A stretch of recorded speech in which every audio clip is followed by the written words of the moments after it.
This morning, we continue our series on the return. We've looked at how we return by faith, by humility, and today we're going to look at returning by love. If I had to pick one parable out of the many parables that Jesus told to describe the love of God, this is the parable I would pick. This parable that we just heard read by Father Justin. I didn't choose it for this morning. It was actually our assigned lectionary reading. I want to be clear about that. But this parable so grips us, doesn't it? It so shows us this love of the Father for his sons. This simple story, it's captivated the hearts and minds of Christians throughout centuries. But what if I told you this parable is not actually the parable of the prodigal son? This parable from Luke 15 is commonly referred to as the parable of the prodigal son. And it's called that because the son who runs off lavishly spends his inheritance on worldly pleasure. I don't think we would have the word prodigal in the English language. I don't think anybody would remember that word if it weren't for this story. I think we only think about it in terms of this story. But prodigal, that word just means making a lavish expenditure. It's when you make a lavish expenditure. But notice how Jesus starts the parable. There was a man who had 2 sons. The main character of the parable is the man who had 2 sons, the father. The younger son who runs off didn't actually make the most lavish expenditure. He wasn't the real prodigal. It was the father who made a lavish expenditure on his son and continues to make a lavish expenditure on him when he finally returns, throwing a huge party for him. Tim Keller, in his book, Prodigal God, says this: Jesus is showing us the God of great expenditure, who is nothing if not prodigal towards us, his children. The prodigal character in the story is the father, always giving to his sons at great expense to himself, all the way until he eventually gives them everything. We also know that this parable is not the parable of the prodigal son because of the context. So this is part of a series of 3 parables in the Gospel of Luke. And in fact, this parable only occurs in the Gospel of Luke. But it's part of this set of 3 parables where the person, the main character of the parable, is desperately searching for something, looking for something. And then when they find it, they throw a big party and celebrate and rejoice once they found it. So the first story is another common one that you're probably familiar with, which is a shepherd who loses a sheep, and he goes and finds it. And when he finds the sheep, he throws a big party with his friends. The other parable is a story about a woman who loses a coin, a little coin, and she searches her whole house. And when she finds the coin, she rejoices and celebrates with her friends and calls her neighbors and says, "Rejoice with me, I found that coin that's been missing." And now we get to this story. We get to the story that we have this morning. And all of these stories are telling the story of a God who is trying to return what is lost. They tell a story of a God who is seeking sinners to return them back to where they belong. Just like the sheep needs to be with the shepherd, the coin belongs with the woman, the son belongs with the father, seeking to return what is lost to where it belongs. But the parable of the prodigal God is a bit different, because if the first parable had 1 sheep that was lost and 1 coin that was lost, this has 2 sons. All of a sudden, Jesus is expanding the scope a little bit. The scope expands in this parable to 2 sons, one who becomes aware that he is lost, and one who does not even realize that he's lost. He has no idea that he's lost. In this parable, Jesus is turning and directly addressing the Pharisees and scribes. The Pharisees and scribes had been condemning him previous to this in the Gospel. Luke had been condemning him for eating with tax collectors and sinners. And so Jesus tells these parables about why he's hanging out and celebrating and rejoicing with tax collectors and sinners. But then in this parable, he starts talking directly to the Pharisees and scribes.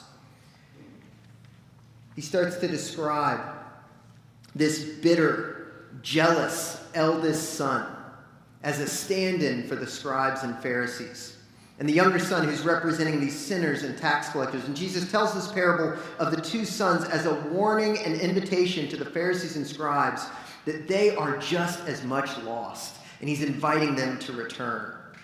They are just as lost. The good religious people are warned to not let their jealousy and condescension, the way they look down on these tax collectors and sinners, to keep them away from the party, the rejoicing, the return of sinners. So today I want to focus, that's kind of in broad strokes what we're going to talk about, but I want to focus on the love of God in this parable. I want to kind of zoom in on what is the actual main point. I think sometimes, we so identify with the guy laying in the gutter, at least I do, that we can kind of just focus on that part of the parable. But I want us to zoom out and look at the character of the loving Father who's seeking to return his sons to himself. So first thing we learn about this Father is that this Father loves shamelessly and recklessly. Luke 15, verse 12 says this, "And the younger of them said to his father, 'Father, give me the share of property that is coming to me.' And the father divided his property between them." In the first century, when you had two sons, if you've ever encountered the phrase double portion in the Bible, what it refers to is that the elder son would get 2/3 of the inheritance, a double portion, and the younger son would get 1/3. So 2/3 and 1/3. And so the younger son would have gotten 1/3. But you don't get this until the father dies, right? Until the patriarch is dead, and then the property or the estate is divvied up. So when this younger son comes to his father demanding his inheritance, he's essentially saying to his father, "I wish you were dead already. The only thing good that you have to give me is the 1/3 of your estate that I'm going to get when you're dead. So just go ahead and give it to me now, because that's all you're really worth. You're better to me dead than you are alive." This is an incredibly shameful request. In our culture, we might ask our parents for money in advance or things like that. It wasn't like that. There wasn't money that he was handing to him. It was not just personally shameful within the family, but within the entire community. Everyone would know, because the only way that the father could give him his 1/3 of the estate was for him to portion off his property and sell it, to divvy up the family estate. So everybody in the community knows what his son demanded of him. He would have been subjected to public shame and humiliation. Everyone would know that his son wanted him dead. But instead of getting angry and disowning his younger son, he could have said, "Well, you get nothing now. Forget about it."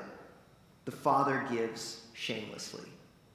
It says, he divided his property between them.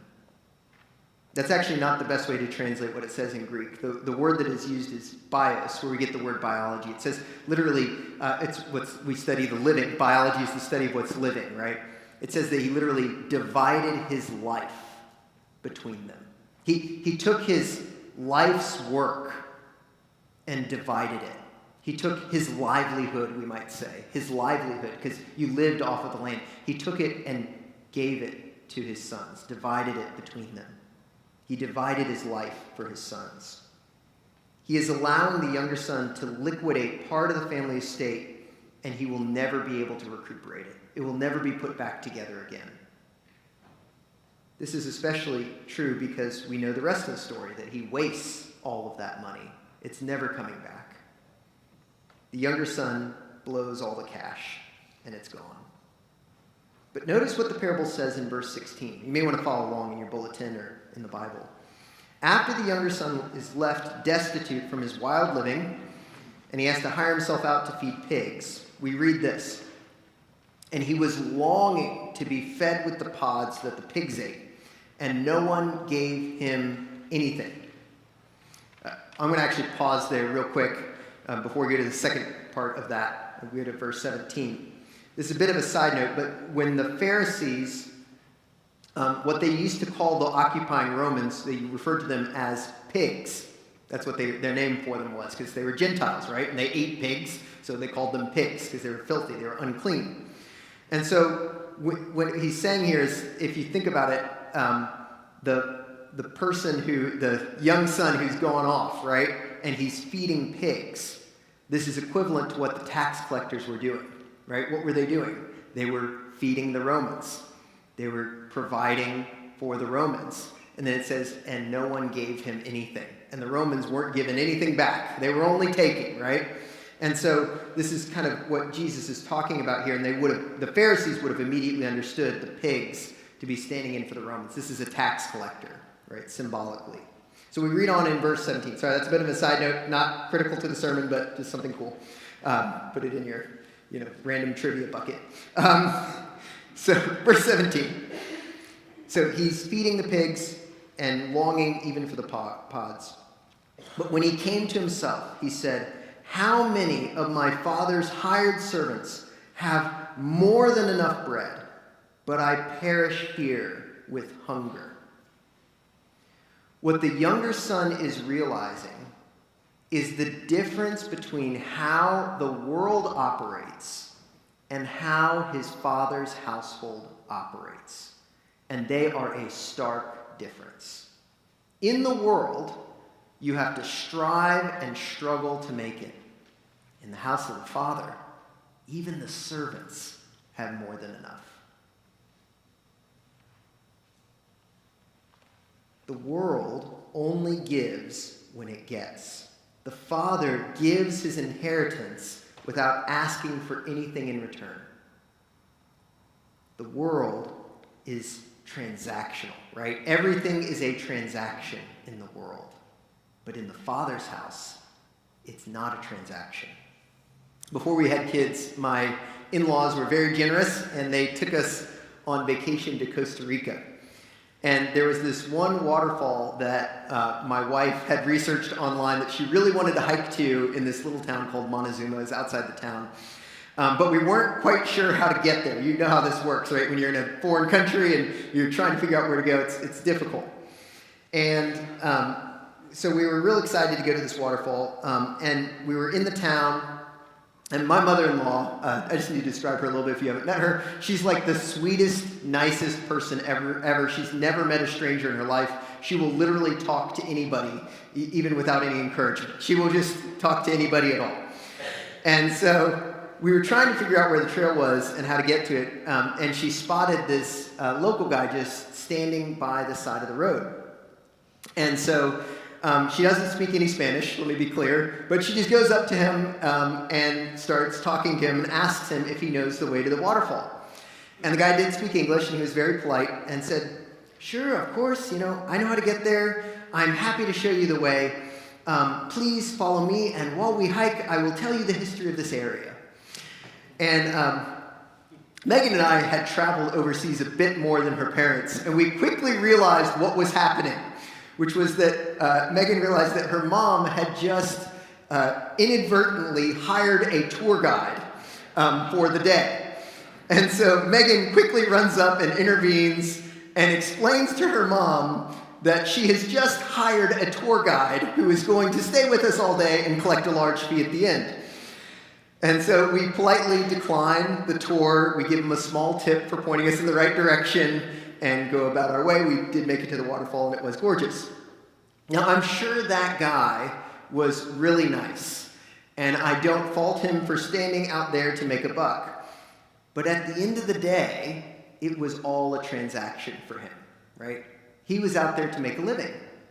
It was a transaction. The world is full of transactional relationships. You give to me, and I'll give to you. It's a trade-off, right? Everything's a trade-off. Contrast this with what we read in verse 20. The son, realizing that he would be better off in his father's household, here's how the father responds.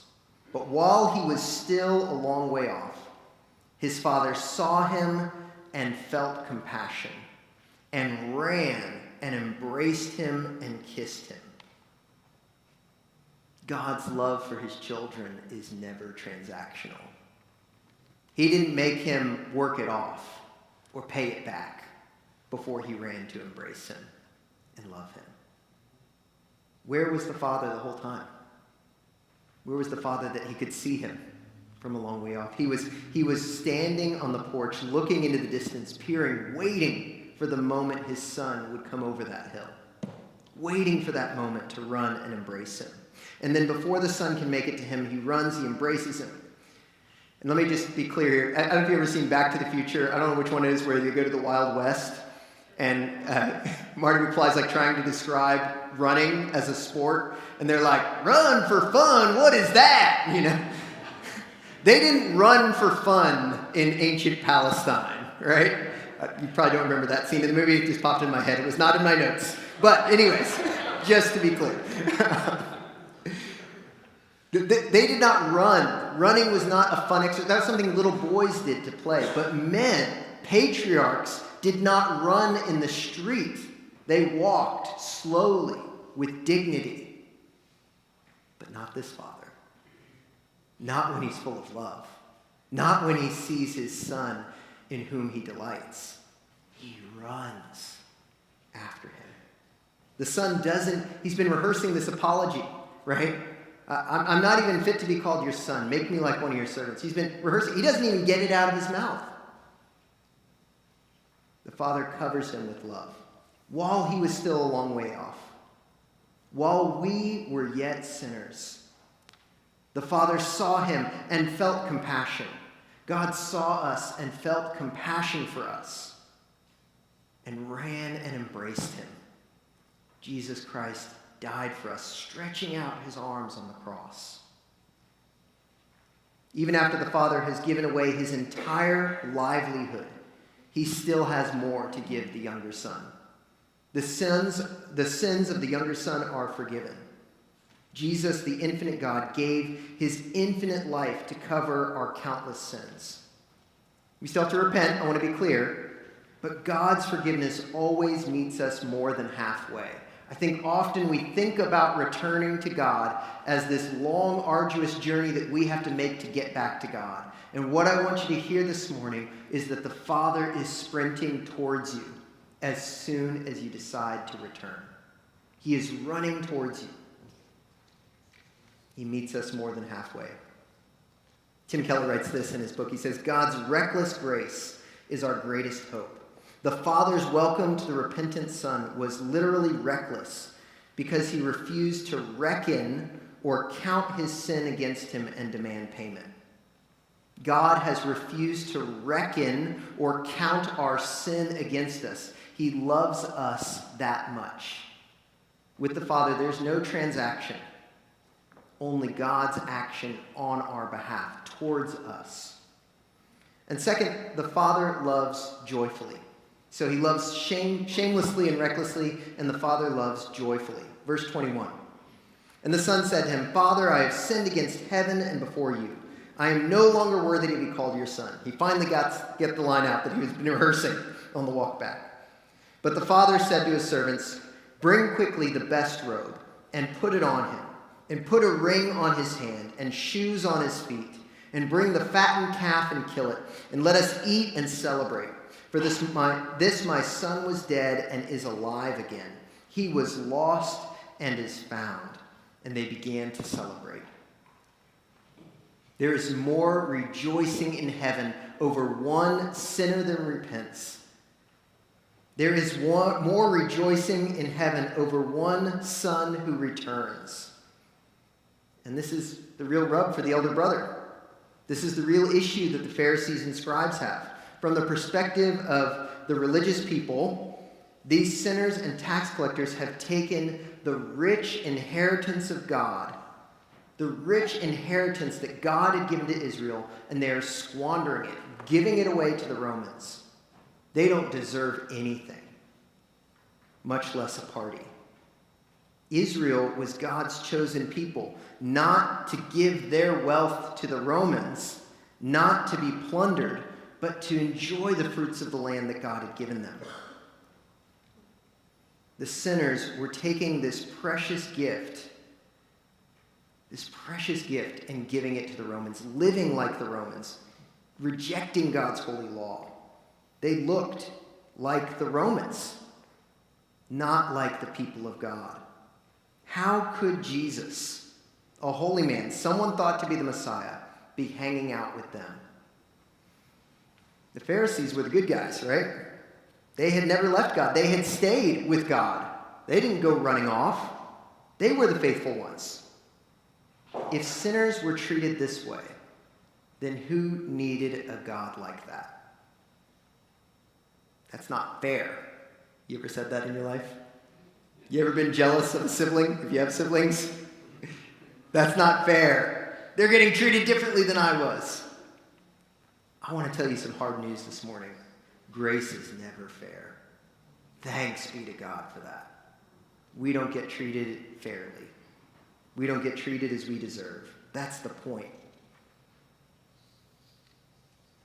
Now his older son was in the field, verse 25.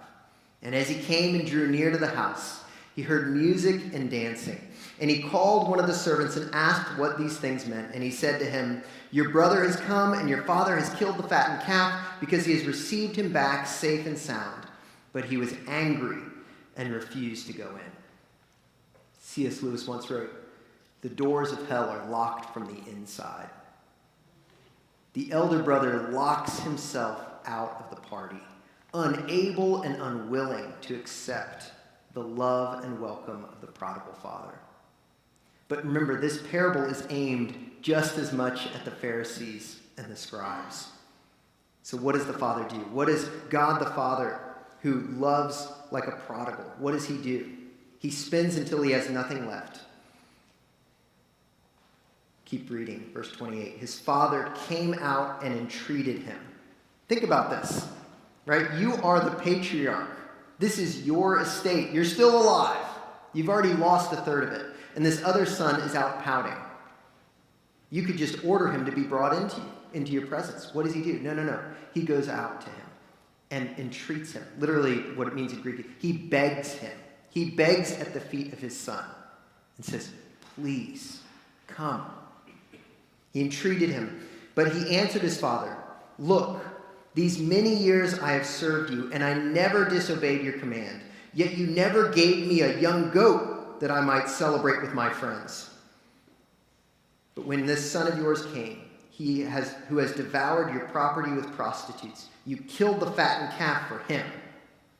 And he said to him, "Son, you are always with me, and all that is mine is yours." Literally, everything the father has left, he's already given to the son. It already is his inheritance. He gets everything that's left. The elder brother is just as far away from the father as the younger brother ever was. He's closed him off. And God is calling younger and elder brothers to return. The elder brother will not allow himself to see the love of the Father in return. And Jesus is warning the Pharisees and the teachers of the law, the religious people, don't miss the love of God pleading with you to return. He's saying to you this very morning, don't miss the love of God pleading with you to return. And so this parable leads us with a profound choice. Will we return to God's kingdom as a sinner, welcomed by a loving Father? Or will we lock ourselves out? Bitter and self-righteous. Can we stomach a God who loves everyone shamelessly, who gives generously of his love and his grace to everyone? Or do we want a comfortable transactional relationship with God? I do for you, you do for me. Some of us may be younger brothers this morning. Some of us may be older brothers. but God is still the loving Father, inviting all of us to return. Wherever you are this morning, I want to invite you to return back to the Father. He is ready to welcome you home, wherever you find yourself in this parable. I want to close this morning with the words of St. Paul from our reading in 2 Corinthians. It's just he puts it so well. Listen to how St. Paul writes this. All this is from God, who through Christ reconciled us to himself and gave us the ministry of reconciliation. That is, in Christ, God was reconciling the world to himself, not counting their trespasses against them, and entrusting to us the message of reconciliation. Therefore, we are ambassadors for Christ, God making his appeal through us. We implore you, on behalf of Christ, be reconciled to God. I implore you, on behalf of Christ, be reconciled to God. Amen.